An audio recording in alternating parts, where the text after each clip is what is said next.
না, আর পারছি না। খিদেতে আমার পেটের মধ্যে ইঁদুর দৌড়াচ্ছে।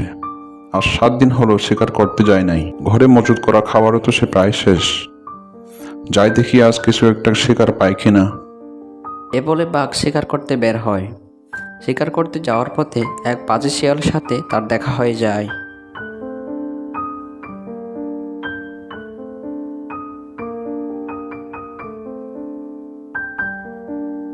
আরে বাঘ মামা, তুমি কোথায় যাচ্ছ? আরে বলিস নে ভাগ্নে, 7 দিন ধরে না খেয়ে আমার পেটের মধ্যে ইঁদুর দৌড়াচ্ছে। তাই আমি যাচ্ছি শিকার ধরতে। আরে মামা, আমিও তো শিকারে বের হয়েছি। চলো আমরা দুজনে মিলে শিকার করি। সেরা শিকারটা না হয় তুমিই খাবে।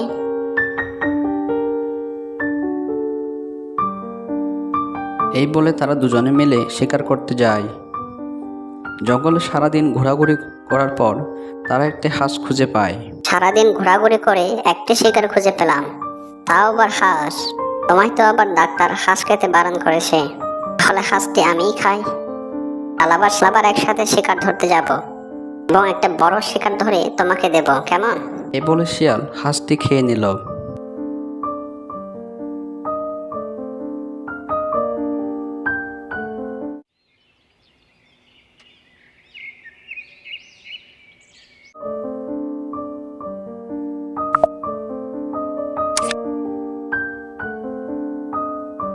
পরের দিন দুজনে মিলে আবার শিকার করতে বের হয়, কিন্তু দুর্ভাগ্যবশত সারা জঙ্গল গড়িয়েও কোনো শিকার খুঁজে পায় না।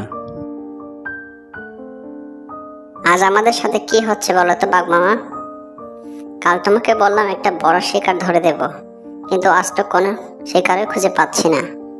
চলো আজ বরং আবার বাড়ি ফিরে যাই, কালকে না হয় আবার ওই দূরের জঙ্গলে যাব। আজ শিকার পাইনি তো কি হয়েছে? প্রতিদিন তুই আমাকে বোকা বানিয়ে যাচ্ছিস। আজ তুই আমার শিকার হবি। মামা ডোন্ট মাইন্ড মামা, ডোন্ট মাইন্ড। আমার ভুল হয়ে গেছে, আর কোনোদিনও এমনটা করবো না। এবারের মতো মাফ করে দিন। দয়া করে আপনি আমাকে শিকার করবেন না। কাল যদি শিকার না পাই তাহলে তুমি আমাকে খেও। ঠিক বলছিস তো? হ্যাঁ মামা, ঠিক বলছি। এই 1 সত্যি, 2 সত্যি, 3 সত্যি। ঠিক আছে তাহলে, মনে থাকে যেন। এই দুষ্টু বাঘটাকে উচিত শিক্ষা দিতে হবে। কি করি? এই একটা বুদ্ধি আসলো, দেখি এ বুদ্ধিতে কাজ হয় কিনা।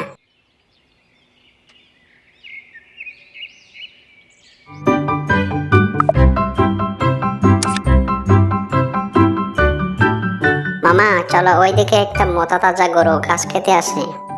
ওইটাকে ধরতে পারলে তোমার 5 দিন কিছু খেতে হবে না। চলো তাহলে।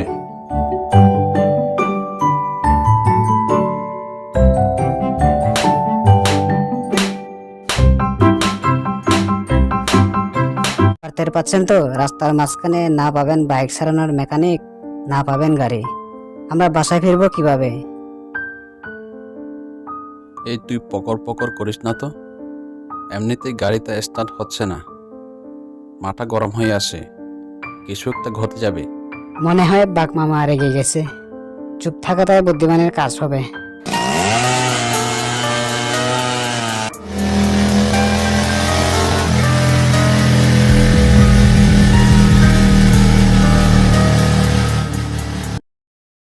মনে হচ্ছে গাড়িটা স্টার্ট নিচ্ছে না। বুঝতে যখন পেরেছো তাহলে জিজ্ঞাসা করার কি দরকার? বল্টু ওই দেখ, মিসকেতা মনে হয় লজ্জা পেয়েছে। তোদের গাড়ির সময় হয়ে গেছে। এটা দিয়ে দাঁড়িয়ে না থেকে গাড়ি তার অন্তিম সংস্কার করে দে। মামা দেখলেন, আপনাকে অপমান করে চলে গেল। মামা তাড়াতাড়ি স্টার্ট দিন, এই গাড়ি দিয়ে ওদের হারাবো।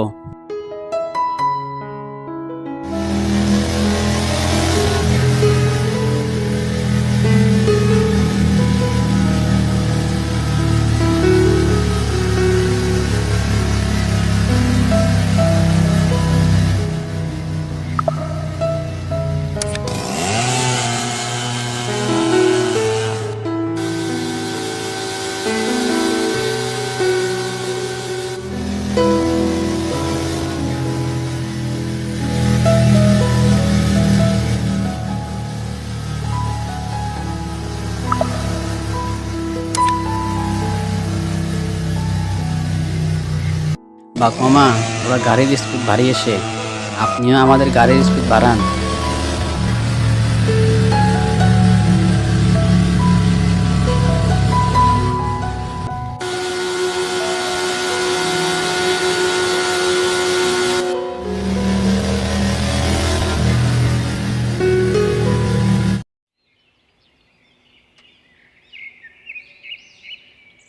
সকালে ওতে বাঘ দেখতে পেল তার সাইনবোর্ডটা টুকরো টুকরো হয়ে পড়ে আসে।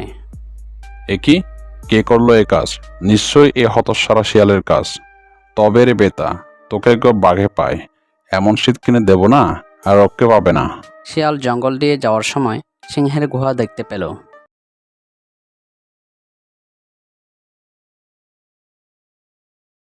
ছেড়ে দাও, খুব হয়েছে আমার ভুল হয়েছে, এবার মতো মাফ করে দাও। যা, এবারে মতো ছেড়ে দিলাম। যত তো চালাক ভেবেছিস তুই, তত তো চালাক নষ্ট শিয়াল। তোকে দেখি আমি ঘুমের ভান করেছিলাম। দূর হও আমার চোখের সামনে থেকে।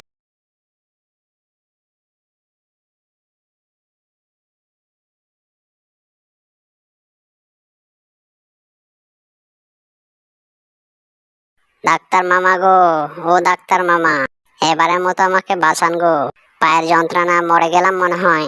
এই তো সুযোগ। বেতা আমার সাইনবোর্ড লন্দাবন্ধ করেছিলে না, এবার আমি তোকে লন্দাবন্ধ করে দিব। কই দেখি দেখি, টেবিলে শুয়ে পড়, কি হয়েছে দেখতে দে।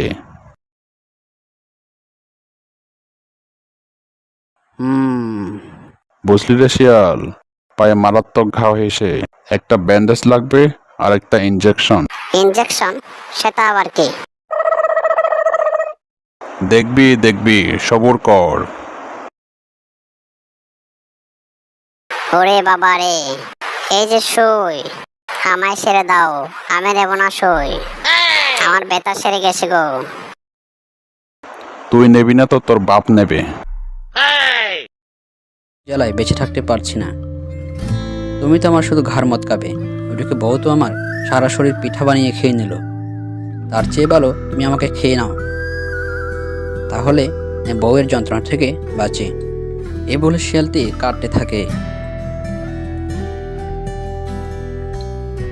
দৈত্য তো শিয়ালের কথা শুনে খুব অবাক হয়ে যায় এবং মনে মনে বলে, অন্যরা তো আমাকে দেখে ভয়ে পালিয়ে যায়, আর এই তো না পালিয়ে তাকে খেয়ে ফেলতে বল, একটা নিশ্চয় কোথাও গন্ডগোল আছে। আহারে বেচারা শিয়াল, বউয়ের যন্ত্রণায় মরে যেতে চাচ্ছে। আচ্ছা ঠিক আছে, বল তোমার কি সমস্যা, আমি তোমাকে সাহায্য করব। এরপর শিয়াল দৈত্যটিকে সমস্ত কথা খুলে বলে। দৈত্যটি এসব শুনে খুব দুঃখ পায় আর বলে,